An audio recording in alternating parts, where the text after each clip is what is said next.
मित्रों, आज हम श्री गणेश महापुराण 4 वर्णन करेंगे, तो बने रहिए हमारे साथ। तो शुरू करते हैं। संकष्टी गणेश चतुर्थी व्रत करने से घर परिवार में आ रही विपदा दूर होती है, कई दिनों से रुके मांगलिक कार्य संपन्न होते हैं तथा भगवान श्री गणेश असीम सुखों की प्राप्ति कराते हैं। माह की किसी भी चतुर्थी के दिन भगवान श्री गणेश की पूजा के दौरान संकष्टी गणेश चतुर्थी व्रत की कथा पढ़ना अथवा सुनना जरूरी होता है। इससे संबंधित 4 कथाएं प्रचलित हैं। पौराणिक एवं प्रचलित श्री गणेश कथा के अनुसार एक बार देवता कई विपदाओं में घिरे थे। तब वह मदद मांगने भगवान शिव के पास आए। उस समय शिव के साथ कार्तिकेय तथा गणेश जी भी बैठे थे। देवताओं की बात सुनकर शिव जी ने कार्तिकेय व गणेश जी से पूछा कि तुम में से कौन देवताओं के कष्टों का निवारण कर सकता है। तब कार्तिकेय व गणेश जी दोनों ने ही स्वयं को इस कार्य के लिए सक्षम बताया। इस पर भगवान शिव ने दोनों की परीक्षा लेते हुए कहा कि तुम दोनों में से जो सबसे पहले पृथ्वी की परिक्रमा करके आएगा वही देवताओं की मदद करने जाएगा।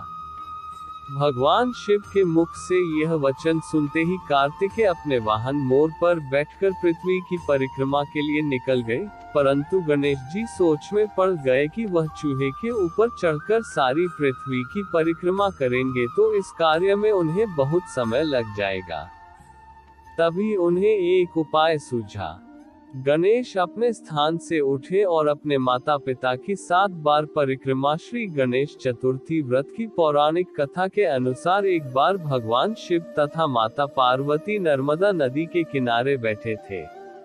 वहां माता पार्वती ने भगवान शिव से समय व्यतीत करने के लिए चौपड़ खेलने को कहा।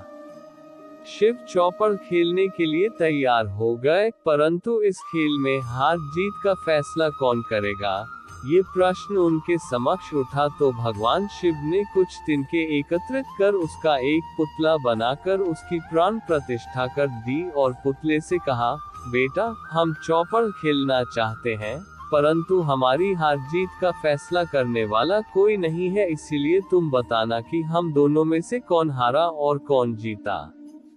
उसके बाद भगवान शिव और माता पार्वती का चौपड़ खेल शुरू हो गया।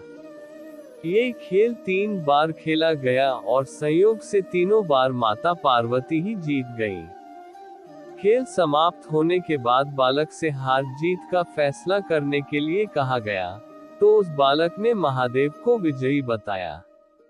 ये सुनकर माता पार्वती क्रोधित हो गईं और क्रोध में उन्होंने बालक को लंगड़ा होने, कीचड़ में पड़े रहने का श्राप दे दिया। बालक ने माता पार्वती से माफी मांगी और कहा कि यह मुझसे अज्ञानतावश ऐसा हुआ है, मैंने किसी द्वेष भाव में ऐसा नहीं किया।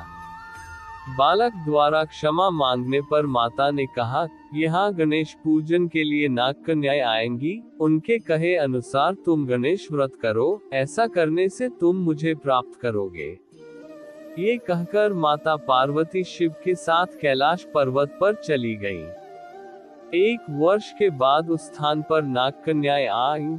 तब नाग कन्याओं से श्री गणेश के व्रत की विधि मालूम करने पर उस बालक ने 21 दिन लगातार गणेश जी का व्रत किया। उसकी श्रद्धा से गणेश जी प्रसन्न हुए। उन्होंने बालक को मनोवांछित फल मांगने के लिए कहा। उस पर उस बालक ने कहा, हे विनायक, मुझ में इतनी शक्ति दीजिए कि मैं अपने पैरों से चलकर अपने माता पिता के साथ कैलाश पर्वत पर पहुंच सकूं और वे ये देख प्रसन्न हो। तब बालक को वरदान देकर श्री गणेश अंतर्ध्यान हो गए। इसके बाद वह बालक कैलाश पर्वत पर पहुंच गया और कैलाश पर्वत पर पहुंचने की अपनी कथा उसने भगवान शिव को सुनाई। चौपड़ वाले दिन से माता पार्वती शिव जी से विमुख हो गई थी, अतः देवी के रुष्ट होने पर भगवान शिव ने भी बालक के बताए अनुसार 21 दिनों तक श्री गणेश का व्रत किया। इस व्रत के प्रभाव से माता पार्वती के मन से भगवान शिव के लिए जो नाराजगी थी, वह समाप्त हो गई। तब यह व्रत विधि भगवान शंकर ने माता पार्वती को बताई। ये सुनकर माता पार्वती के मन में भी अपने पुत्र कार्तिकेय से मिलने की इच्छा जागृत हुई। तब माता पार्वती ने भी 21 दिन तक श्री गणेश का व्रत किया तथा दूर्वा, फूल और लड्डुओं से गणेश जी का पूजन अर्चन किया। व्रत के 21वें दिन कार्तिकेय स्वयं माता पार्वती जी से आ मिले। उस दिन से श्री गणेश चतुर्थी का ये व्रत समस्त मनोकामनाओं की पूर्ति करने वाला व्रत माना जाता है। इस व्रत को करने से मनुष्य के सारे कष्ट दूर होकर मनुष्य को समस्त सुख सुविधाएं प्राप्त होती है। वीडियो पसंद